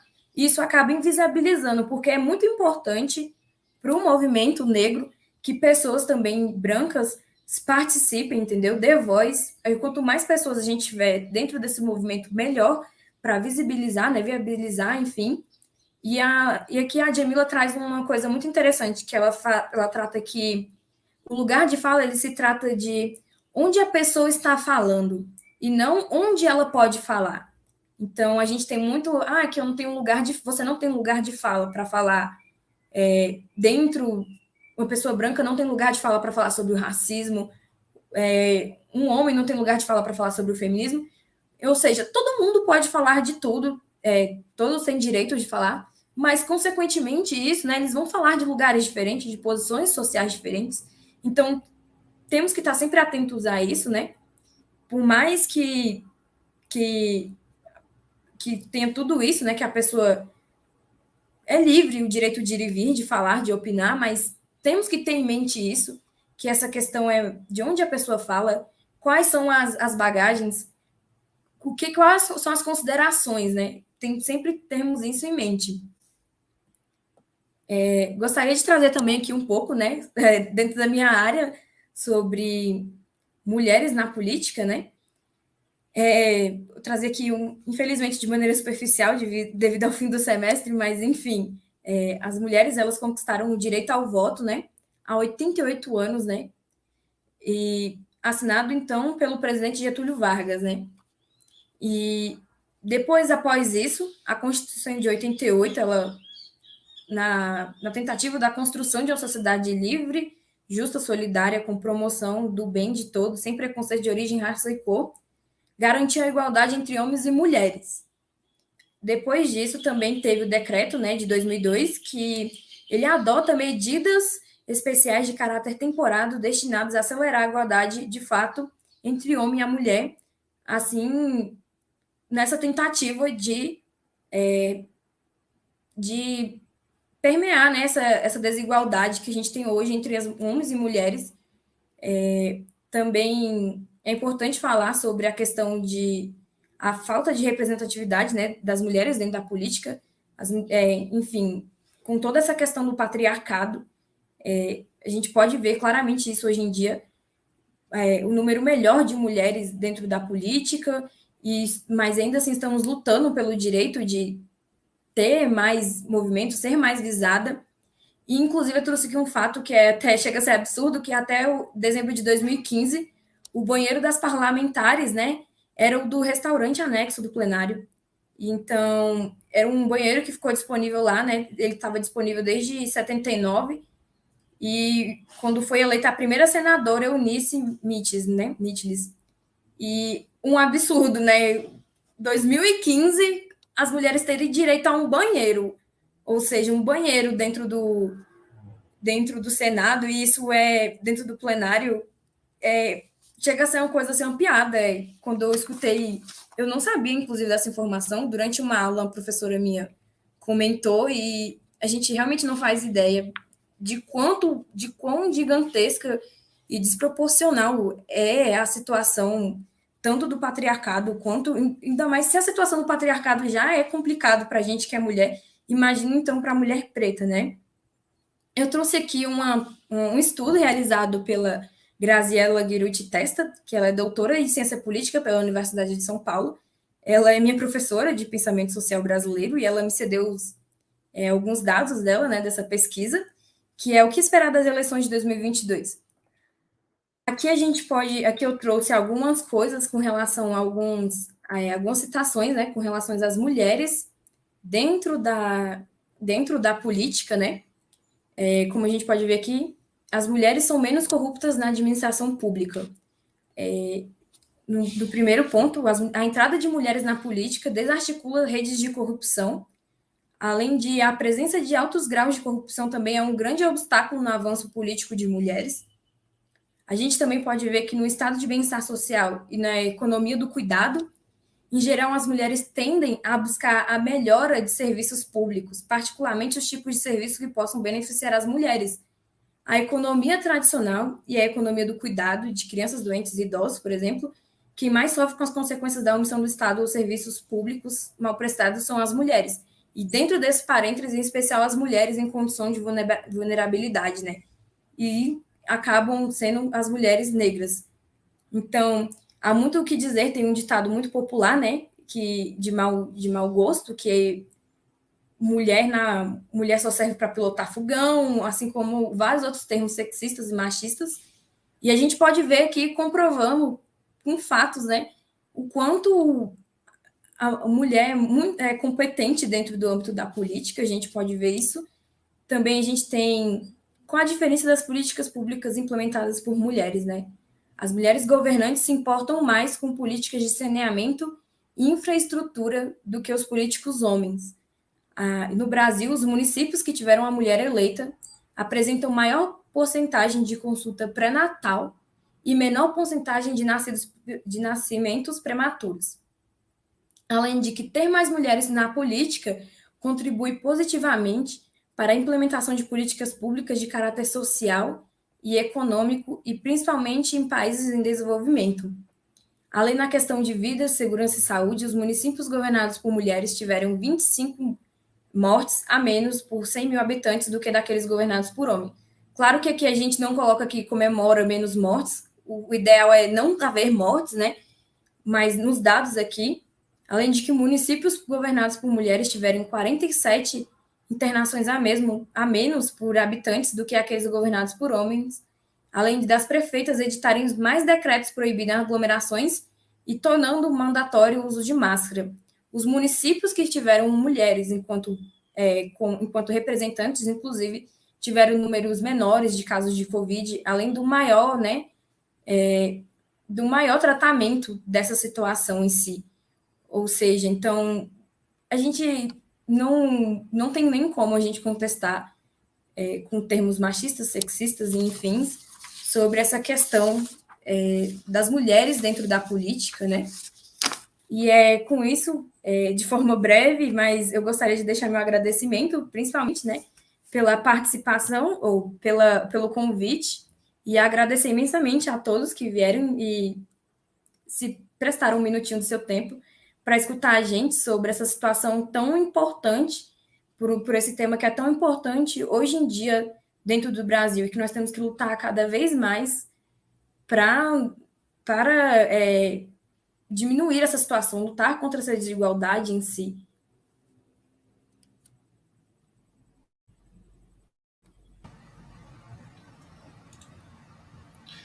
Pessoal, chegamos ao final, né, da apresentação, dessa grande apresentação da Tainá e da Maria Eduarda, né? E eu quero lembrar aqui para vocês que essas duas grandes intelectuais que vieram da nossa escola, a apresentação delas foi maravilhosa, que ensejou debates sobre a igualdade de gênero, sobre a igualdade racial, sobre a situação injusta da condição prisional das mulheres negras do Brasil, que são maioria, né, nos presídios, né, do país.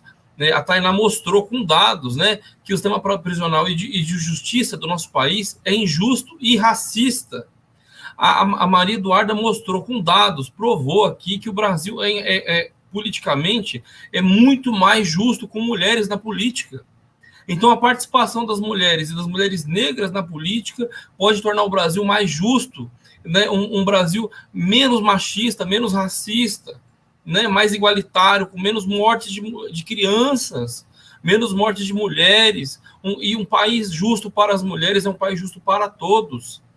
Eu lembro que minha última professora da graduação, a professora Tanamara, que a Maria Eduarda vai conhecer, a professora Tanamara lá da Sociologia, do IX, ela certo dia, ela contou na disciplina de metodologia que ela, saindo da aula, no horário da noite, pediu para que um aluno acompanhasse até o carro. E olha, então, eu estou falando de uma mulher branca, né, das camadas médias, num bairro elitizado, Asa Norte. Ela estava se sentindo insegura para sair do campus da UNB, lá do ICC, do Instituto Central de Ciências, até o estacionamento.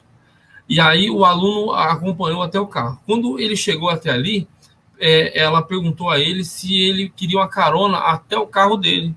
E o aluno disse o seguinte, que não precisava, que ele se sentia bem, que podia caminhar até o carro dele.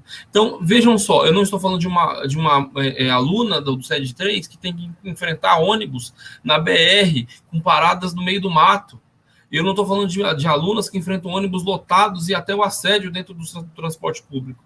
Eu estou falando de uma mulher de classe média, uma branca, na Universidade de Brasília, com medo de andar até o seu carro do prédio da universidade. Vejam só, o cotidiano das mulheres e das mulheres negras é absurdamente assustador, pelo medo que enfrentam todos os dias para ir à escola, como o SED 3 e outras escolas do Brasil inteiro. Né? E isso foi muito importante, foi trazido aqui pela Tainá, né? A sistema prisional em que aprisionam mulheres que lutam para alimentar seus filhos e filhas, né? O que a Madu trouxe, a Maria Eduarda trouxe, né? Que a participação da mulher na política traz mais igualdade. E aí a Galdeci perguntou sobre a questão da questão da abolição, né, e da importância do movimento, né, abolicionista e o movimento de mulheres para a liberdade, né? E aí eu queria que a Tainá respondesse essa pergunta. Se alguém tem alguma pergunta para fazer para a Madu, ou ainda também para a Tainá, né? Porque eu lembrei agora da pergunta da Galdeci, né? Ainda mais cedo, né? E eu queria muito que vocês respondessem as duas, né? Essas questões, os comentários, quiser deixar algum comentário para a escola, né? Porque alguma das dúvidas que eu vejo em sala de aula é isso: o que é movimento feminista?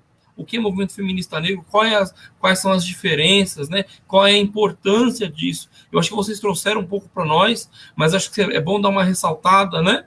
E por que a luta das mulheres no processo de abolição foi tão importante, que não foi uma coisa dada pela Princesa Isabel ou pela institucionalidade, né? Como ressaltou bem, as meninas ressaltaram aqui, por exemplo, a conquista do voto da mulher, né? A conquista do direito até de banheiro no Senado, né? Como a Maria Eduarda trouxe aqui. Então, infelizmente, o Brasil é muito machista. Então, vou passar a palavra novamente às meninas aqui, para as mulheres, as universitárias, as acadêmicas aqui vieram aqui da nossa escola do SED 3 para responder essas perguntas. Tá bom? Então, quem começa primeiro, a Tainá ou a Maria Eduarda? A Tainá para responder a questão da abolição, né? E aí a Maria Eduarda sobre a questão política. Fechou? Então, esse contexto da abolição da escravatura que eu havia posto em relação à Princesa Isabel, eu havia falado que ela era uma mulher branca da classe alta, né, da sua sociedade, nesse contexto de abolição da escravatura. Atualmente, muito se fala que a Princesa Isabel ela foi um símbolo, um marco ali dessa abolição da escravatura. Mas eu não concordo. E vários estudos também não concordam com isso, sobretudo os estudos relacionados ao movimento feminista negro, pois o ano de 1888, que foi o ano de abolição, era um ano de muita tensão no cenário político. Eu digo isso porque estávamos quase proclamando a República. Quase. Foi em 1889. Então, para que o Império ele ficasse como se fosse mais forte, como se fosse bondoso, assina-se a abolição da escravatura. E eu coloco aqui que não foi num contexto de achar que os negros mereciam essa abolição. Não foi por isso. Foi totalmente em uma visão política, e eu disse uma visão política porque tentava que a proclamação da República não fosse imposta. Então, foi colocado isso, e tem muito senso comum de achar que a abolição da escravatura se deu por essa bondade, né, da mulher branca, mas não foi isso. Foi para que a proclamação da República não fosse imposta no ano seguinte. Então, é um ideário de muita luta, e eu espero que não abra mais espaço, né, porque já nessa tentativa de colocar o protagonismo de uma pessoa branca, de uma mulher branca, nessa luta contra a escravidão. Porque, como nós podemos ver, Dandara dos Palmares foi uma protagonista nessa luta. Então, não cabe dar esse contexto todo de bondade dessa abolição da escravatura e romantizar esse processo como se tivesse sido realmente por achar que os negros não deveriam ser inferiorizados. Foi realmente para que a proclamação da República não fosse imposta no ano seguinte.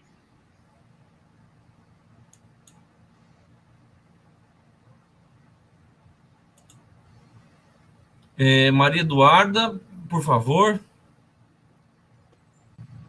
Sim, certo.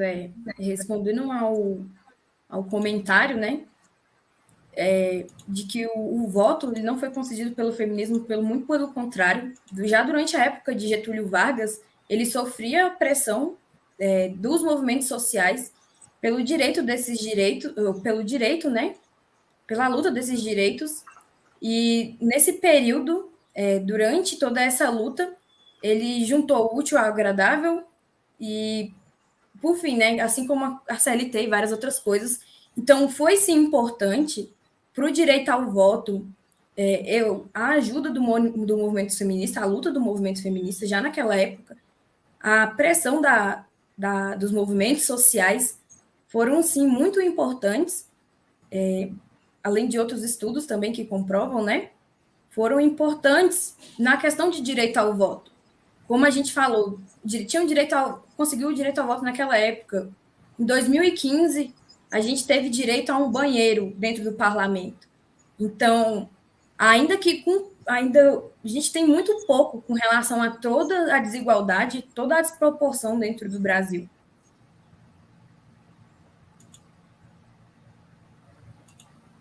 Então, pessoal, mais perguntas, é só colocar no comentário aqui que a gente vai responder com todo carinho, tá bom, gente? As nossas convidadas estão respondendo as perguntas, os comentários, né? Vale ressaltar que a disciplina de Sociologia do SED 3 faz, não só esse ano, mas o ano passado também, alguns episódios, como com trazimento, né, de pessoas como a nossa querida Maria Eduarda, nossa querida Tainá, para comentar assuntos de tanta relevância como o feminismo negro no Brasil.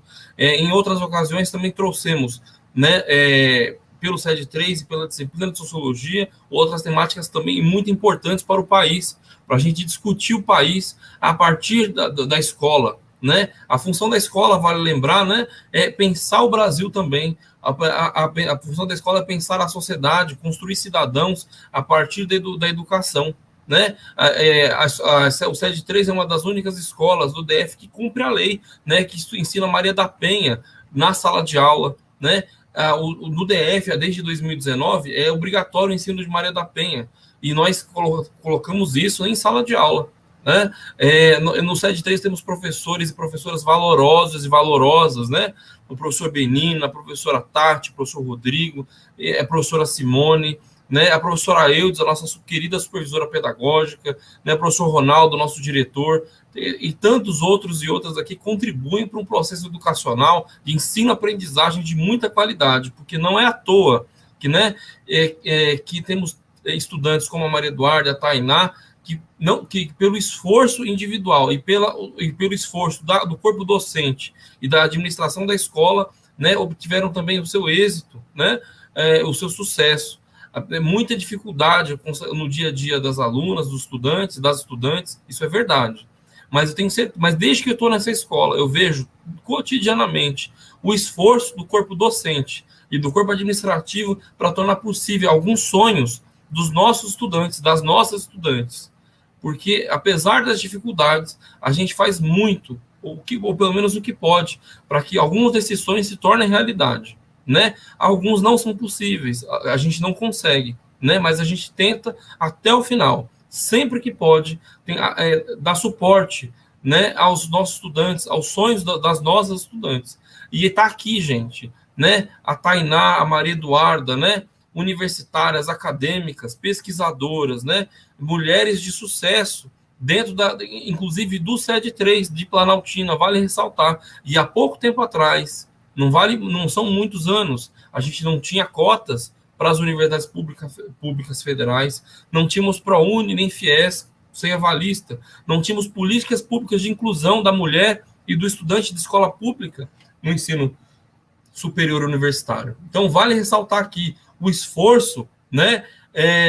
O esforço não só individual dos nossos estudantes, das nossas estudantes, mas também o esforço da luta de milhões de brasileiros e brasileiras para construir um Brasil mais justo. Vale lembrar da Dandara, vale lembrar do Zumbi dos Palmares, vale lembrar de tantas mulheres e tantos homens, como Conceição Evaristo viva hoje, né? Vale lembrar de tantos homens como Silvio Almeida, intelectual negro brasileiro, né? A Djamila Ribeiro, uma intelectual negra brasileira. A gente não estuda isso porque nossos materiais de idade estão carregados de branquitude. E por que só branquitude?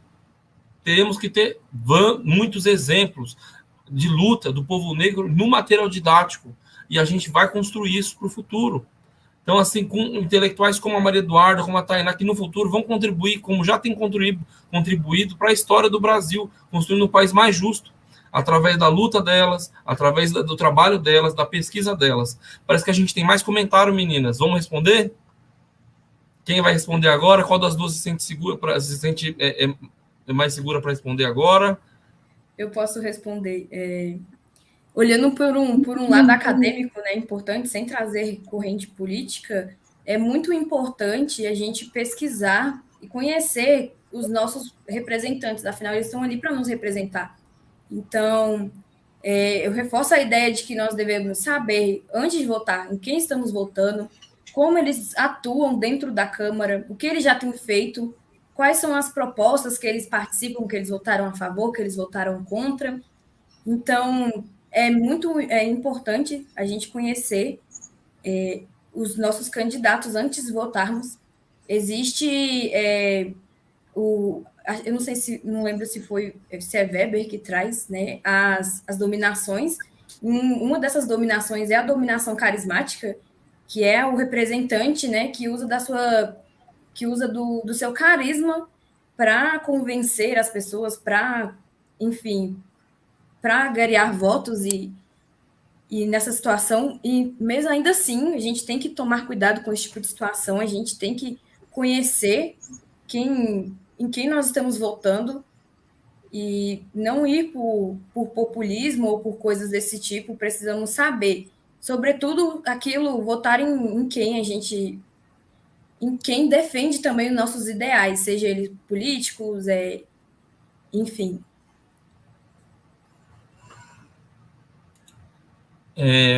A Tainá quer fazer algum comentário?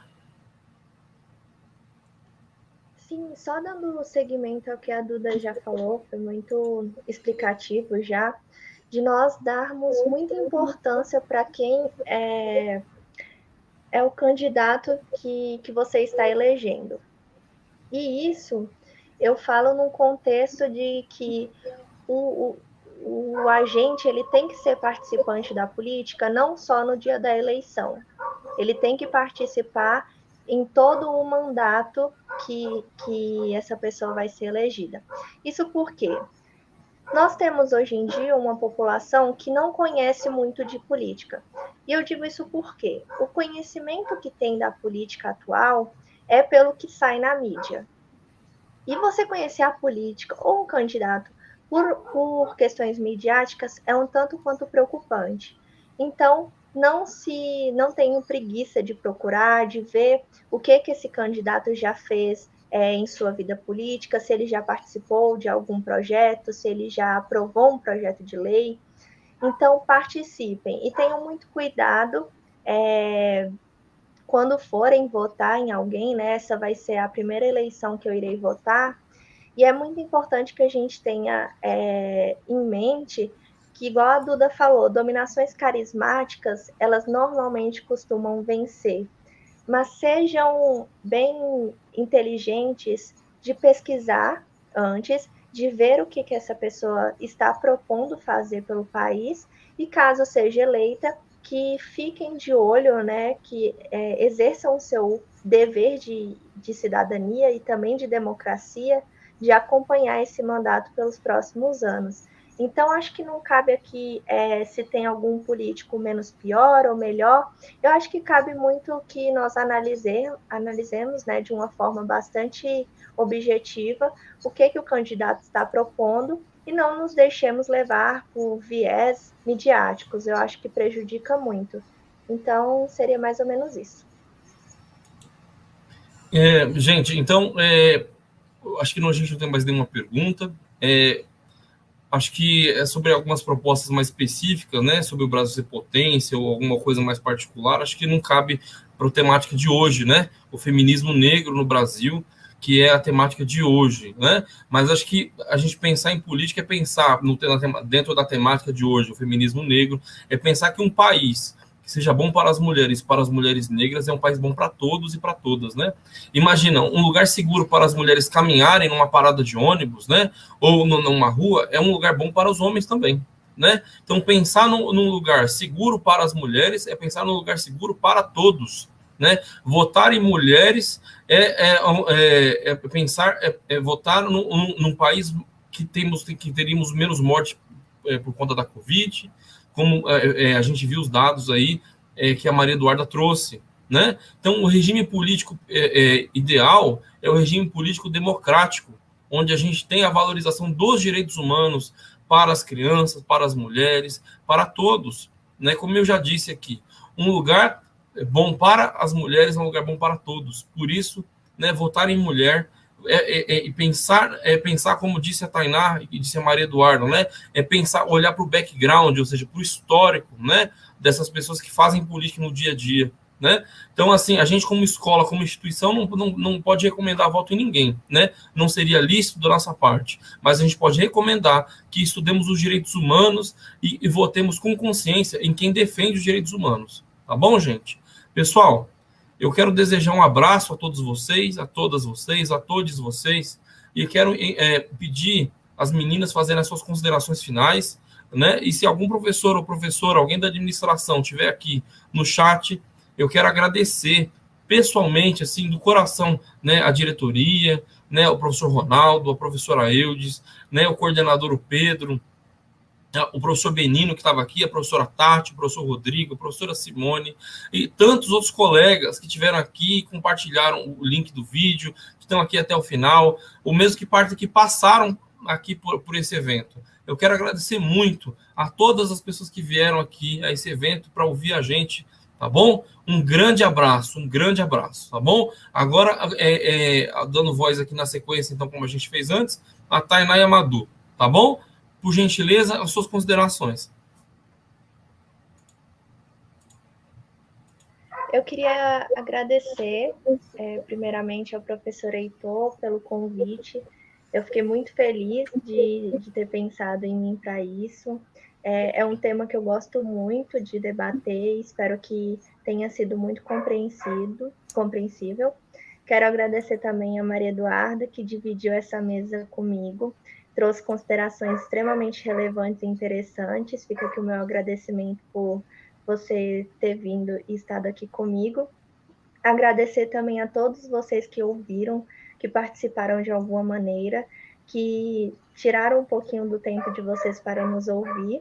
Isso é muito importante porque incita muito que a gente continue fazendo pesquisa, que a gente continue estudando e trazendo esses temas tão relevantes aqui para a nossa sociedade.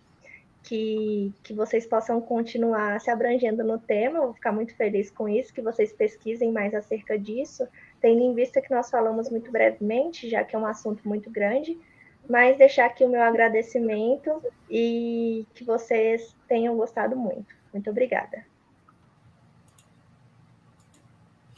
Maria Eduarda, por favor. Eu gostaria de agradecer ao professor Heitor pelo convite e a toda a equipe do SED 3, né? E também, assim como também gostaria de agradecer aos professores, enfim, por tudo isso, porque senão nada disso seria possível. E também incentivar as pessoas que estão assistindo, que irão assistir, a pesquisarem mais sobre o assunto, a consumirem conteúdo, né? Como a gente tinha comentado anteriormente, mais conteúdo de pessoas negras e sempre procurarem mais, enfim, pesquisar sobre o assunto, estarem mais atentos, estar dentro disso, debatermos para que juntos a gente possa continuar lutando, né, para disseminar essa igualdade, essa desigualdade. Pessoal, eu quero agradecer em nome do SED 3 a companhia até aqui de todos e todas, de todos. Quero agradecer a companhia mais uma vez, né, do corpo docente da escola, da administração da escola, da professora Eudes, do professor Ronaldo e todos os meus colegas, né, todas as minhas colegas, a professora Simone, que está aqui até agora, né, a professora Tati, que até agora há pouco também se manifestou, a Galdeci, o Rodrigo, enfim, todos que vieram, o professor Benino, todo mundo que ajudou de alguma forma, que participou de alguma forma, que veio até aqui, que dispôs do seu tempo até aqui nessas quase 2 horas de atividade. Tá bom, gente? Um grande abraço. Um abraço. Rodrigão, um abraço, viu? Então, tudo de bom, gente. Até, viu? Até outro encontro.